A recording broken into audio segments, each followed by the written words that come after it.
Now in this video we are going to look at the derivation of certain expressions that relate to projectile motions. We are going to look at how the expression that we will arrive at that will help us to express the time it takes for a projectile motion to reach the maximum height, the time it takes for this projectile motion to reach its final position to go through maximum range. We are also going to look at how we derive the expression for maximum height. We are also going to look at the expression for maximum range. But before we get into those derivations, there are some fundamental truths that we need to know. That when a particle is moving along a projectile or along a trajectory, this motion that has been propelled up by this initial velocity u has got both the horizontal and the vertical components of that velocity. So wherever this particle is, when it's here at the beginning and it has been kicked out at that angle alpha to the horizontal, at that point it is having both a horizontal and a vertical component of that velocity. As it is moving along at that point, it still has horizontal and vertical components of that velocity u. When it is now also coming down, it means that the horizontal component is no longer facing upwards but now facing downward, since this thing is now coming downward, but this one remains in the x direction. And also right here, it's the same thing. The horizontal Vy is moving downwards, this is in that direction, and that is the velocity with which this particle moves in the projectile motion. When we are analyzing the motion of these particles as it is moving along the trajectory, we know we shall analyze it in two dimensions. We shall analyze it in the vertical direction and in the horizontal direction. So we are going to now look at how we find the velocity of this. But we are going to analyze the velocity in terms of the horizontal and the vertical. Then we shall also look at the distance that is covered as this particle moves. As this particle is moving, there is the distance covered. For example, when you look at this particle at that point, when it is at this point, it has covered a certain distance in the x direction, and still it has covered a certain distance in the y direction.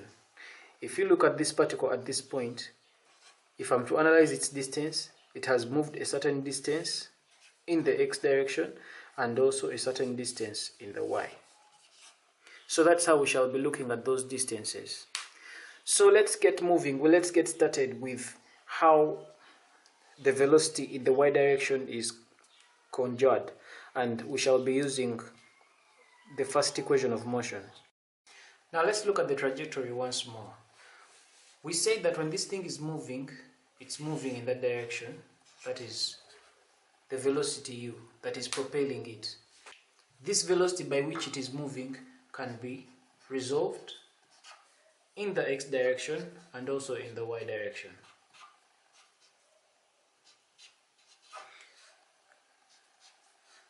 The x direction and the y direction, and right there we are having is the angle alpha. So if I may draw a vector diagram for this here, we know that this thing is moving in the x direction like this. When this velocity Vx is moving in that direction, then from there we have Vy moving in that direction. This is Vy. The resultant of Vx and Vy is what is giving us u, the velocity u. So the velocity u is a resultant of the velocity x in the x direction and the y component, or in the vertical direction. And here, right here, is our angle alpha. So it means that if I'm to express u in terms of Vx, Vx is the same as saying Vx is going to be u times the cosine of alpha. I have resolved u in the x direction. If I'm to resolve u in the y direction, Vy would be equal to u sine alpha. Now, of course, I have mentioned this This is on the assumption that you know how I have resolved these forces. This on how we resolve forces along the x and the y direction is a trigonometrical topic that I will cover in detail. By just extrapolating this, I am under the assumption that you know how we resolve. So we'll proceed with our derivations. So we want to look at the velocity in the y direction, and with that being said, now let's look at the vertical and horizontal velocities. Looking at the vertical and horizontal velocities of a projectile motion, of course, we are going to use v is equal to u plus at. Now that we are using that, we shall, since we are looking at the vertical and horizontal velocity, let's begin with the vertical. Of course, now the vertical, it means we are looking at the vy. So we shall say that vy is definitely u plus 80. Now the u we are talking about here should be in the y direction, and when we look at our resolution here, our u in terms of the y direction, it so happens to be u sine alpha. So it's going to be u sine alpha plus acceleration times time. Now since we are looking at the vertical direction, we know that when this projectile is moving, it is influenced by gravity, and gravity acts in the vertical direction. So it means that our value of a here is going to be gravity, but it is in the negative direction since the thing is moving against gravity. So it's minus g, multiply that by t. So definitely that's going to become u sine alpha minus gt. That is our first expression for, that is the vertical velocity in the y direction. Let's look at the velocity in the x direction now. That is in the horizontal direction. Again, in the horizontal, we are still going to use v is equal to u plus at, and we know that vx, that is velocity in the x direction, is going to be equal to u. The velocity in the x direction is definitely, this u resolved in the x direction is u cos of alpha. So this is going to become u cosine of alpha. Then of course it's going to be plus acceleration times time. Now of course in the x direction there is no gravity. Remember we said that this projectile motion is moving only and only under the influence of gravity. So it is gravitational force that is acting on it, the acceleration due to gravity. Now, we all know that acceleration due to gravity only acts in the vertical manner. In the horizontal, gravity is 0. So it means that this expression, a times t, is 0. So it means that as far as our horizontal velocity is concerned, it is expressed as vx is going to be equal to u cosine of alpha plus 0, because this is 0, so it is going to remain like that, and that is going to be our second expression. So those are the expressions for the velocities that we will be using in the x and in the y. So now let's go ahead and look at the expressions for vertical and horizontal distance. Now when you're talking in terms of the vertical and horizontal distance, we are talking about the vertical and horizontal displacements. For example, when this particle has moved up to that point, when it is at this point, it has experienced a certain vertical displacement, which I'll call y. Let's call it s, because distance is s in the y direction, distance in the y direction.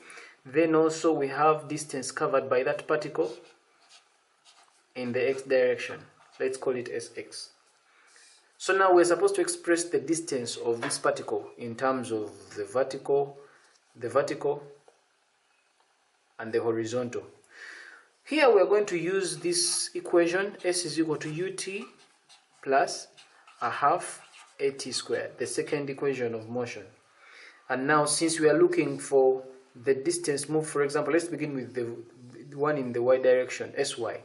We know that sy, that is distance covered in the vertical direction, is going to be equal to u. Of course, we're now dealing with u in the y direction. Remember, our u here in the y direction is this. So it's going to be u times sine of alpha. So it is u times sine of alpha. We have this u is actually u sine of alpha times the time. That is going to be now plus a half times acceleration. Now since acceleration is in the y direction, it's in the vertical direction, we know that it is against gravity, so it is minus g times t squared. And definitely sy is going to become u sine alpha times t. This is going to become minus a half g t squared. And this is our expression for vertical direction. And then going ahead to find the value of sx in the horizontal direction, distance in the horizontal direction, it's still, we're going to use the same thing. Of course, in the horizontal, our value of u, this value of u in the horizontal direction is u cos alpha, so it's going to become u times the cosine of alpha, multiply that by time times time, plus, now of course in the horizontal direction we do not have gravity, acceleration is 0, so this whole term dies, so this is plus 0. So in the x direction it's going to remain as u cosine of alpha times t. So let's look at the phenomenon of maximum height. We want to derive the expression for the time taken for the projectile particle to reach maximum height. By maximum height, this is what I'm talking about, that when a projectile or when a particle is moving along a trajectory, it's going to reach a certain point where it will attain maximum height, then it will start coming back down. Now, the condition for this to happen, we know that, of course, if we want to find maximum height, in our previous expression, we've already gotten the expression for vertical distance. So it means we have the expression for getting this, and also we can get time for maximum height, because in our expressions, the ones we've been deriving before, have the element of time in it. But now what happens when the thing reaches maximum height? When this thing is thrown up, if the gravitational force was not pulling this ball down or this particle down, it would just continue up to infinity. But since we are having a force of gravity acting on it to come back down, it means that as this thing is moving, it's going to reach a certain point, then it's going to pause a bit, then it comes down. Now at that point where that particle is going to pause a bit before it comes down, that is the point when the maximum height is achieved. Now the point when maximum height is achieved is achieved when the velocity in the y direction is 0. Because remember, whenever this particle is moving in that direction, we are having Vy and we have Vx. In simple terms, we are having the velocity acting on this particle acting in the y direction and in the x direction. So it means that by the time it is moving, by the time it reaches that point of maximum height, it means the Vy is 0. Of course, Vx is still active. Vx is still moving, making this particle move in that direction, but Vy at that point is 0. That's why from this point, when it starts coming down here, this Vy changes direction now. It becomes negative, it moves in the negative direction, but Vx is still in that direction as the thing moves. So at that point, that is the fact we shall extrapolate and say that at that point, Vy is 0 at the point of maximum height. And so when we say, since we know that at that point Vy is equal to 0 at maximum height, then we are able to get the expression for the time taken for this object to move from the point of projection to the maximum height. So we shall say,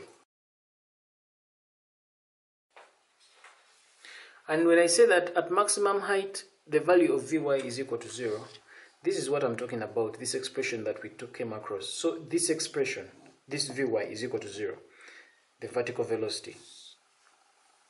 So since Vy is equal to 0, from this Vy is going to be equal to u sine alpha minus gt. This value of Vy is 0 at maximum height. So it means it is 0 is going to be equal to u sine alpha minus gt. So we transfer this thing, it comes this side. This becomes gt is going to be equal to u sine alpha. Since we're looking for time taken for maximum height. We make t the subject of the formula. Our value of t now therefore becomes, so this becomes our expression for maximum height. Now that we know the time taken for this particle to move from here up to its maximum height, what is the maximum height, the expression for maximum height? Can we still get it? We have the time. So we can use our second equation of motion to find the expression for our maximum height, which we have called capital H. Since this value of h is in the vertical direction, it is in y, so we already got our expression for vertical directions, y. We say that vertical distance is given by that expression. So this is what we are going to try to use to find our maximum height. So sy is equal to that.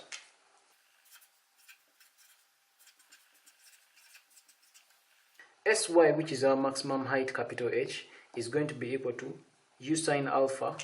So this is going to become u sine alpha times t. Now this time is definitely time taken to reach the maximum height, capital H. And in our previous working, we got the expression for maximum height to be equal to that.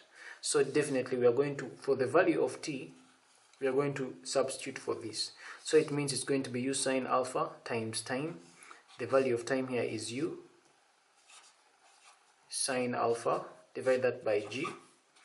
This is the time taken to reach maximum height, minus a half times the gravity times t, which is u sine alpha, divide that by g, that is squared. So this becomes u squared times sine is going to be sine squared alpha, divide that by g, minus this g cancels with one of the g's here, so this becomes a half into u squared sine squared alpha over g. And of course, if you have to look at these expressions, you look at this one and that one are the same, so it's like 1x minus a half x. Definitely this means that our expression for maximum height, capital H, is going to be equal to a half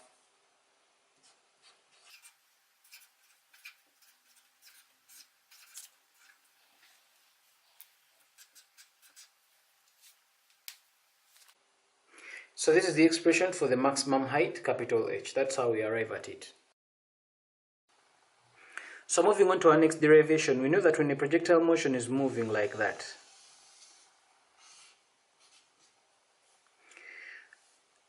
there is when a particle is here, then it moves up to there, then it moves up to there, and so on. So when it is here, it means that its vertical displacement is at 0 level along this. When it moves from here to come to this level, this will be its vertical displacement. Call it y, y1. When it moves from here to come to here, its new vertical displacement, we could call it y2. Now what I want to bring to your attention is that when this particle is at this point, its vertical displacement is y1, but as it moves up, it is going to come back and it will be at the same vertical displacement on its way back. Likewise here, it is on this, its vertical displacement on its way up. When it comes back down, it is on the same vertical displacement on its way down. So it means that even when this particle is at this point here, as it's moving, its vertical displacement is 0. When it moves up, it will still come back to vertical displacement 0 when it is finishing. So now the mere fact that the vertical displacement here of a particle along a projectile happens twice, on its way up and on its way down, we are going to take advantage of that fact to help us to find the time taken for this particle to move from here up to there. Now we are trying to derive the expression for the time taken for this particle to move from this point up to that point. And the fact we are going to use here is that when this particle is when the vertical displacement of this particle here is 0, the particle is either here or it is there. So we are going to get the expression for the time taken for the thing to move. The expression for vertical displacement, we already got it right here. So we shall say that Sy is going to be equal to u sine alpha t minus a half g t squared. This is the expression for the vertical displacement here. This is what we're calling Sy. Now, when Sy is 0, it means that this particle is either at that point or at that point. So when this expression is 0, either this thing is here or it is right there. And when we make this thing 0, it means that we're able to make t the subject of the formula, and we're able to get the time of flight, or the time taken for this thing to move from here up to there, which we're calling the time of flight. So we'll start with our working. Like I had already said, we said that at the end of this flight, the vertical displacement will be 0. So looking at this expression of Sy is equal to u sine alpha t, when this thing is 0, when Sy is equal to 0, it means that this is going to become 0 is going to be equal to u sine alpha times t minus a half gt squared. We want to get the expression for the time taken for this whole thing for the time of flight. So since it is 0, so it means that we can as well get this thing, bring it that way. So this becomes a half g t squared is going to be equal to this expression, which is u sine alpha t. Of course here this t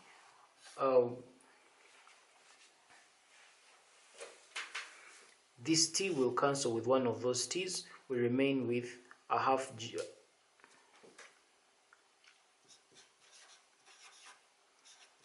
is going to be equal to u sine alpha. So when we make t the subject of the formula here, we shall end up with the time of flight is going to be equal to 2u sine alpha over g. Now if you're to look at this expression for time of flight, that is the time taken by the projectile to move from this point up to that point, and you compare this time of flight with the time taken for the thing to reach maximum height, you realize that the time taken for the projectile to meet maximum height is that the time taken for the projectile to go full range or to finish the flight is twice u sine alpha. If I'm to cover these two, you will notice that this expression is the same as that expression. And so the time of flight, the time taken for the whole thing to move from beginning to end is twice the time taken to reach maximum height. This is the time taken to reach maximum height, and the time of flight is twice the time taken to reach maximum height. What does that mean? It means that for the time taken to move from here up to there is the same as the time taken to move from here up to there. This means that this trajectory is symmetrical. And now finally we can go ahead and find the maximum horizontal range. The maximum horizontal range so happens to be the horizontal distance covered for the thing to move from here up to there. Now from our derivations earlier, the expression for maximum horizontal range is given by this expression. Sx, this is the distance covered for maximum horizontal range, or any distance covered along the x direction. Let's say this thing has moved and it stopped here. This is what we are calling Sx, from here up to there. That is Sx. It is given by u cos alpha t. We derived this at the beginning of the video. So meaning that if I want to find the time taken, or the distance, Sx, the distance covered to move from here up to the end, it means that I'm going to get this expression and multiply this by the time taken to move from here up to there. Now the time taken to move from here up to there is the time of flight that we've just arrived at just previously. So we'll simply come and plug it in here and get our expression for maximum horizontal range.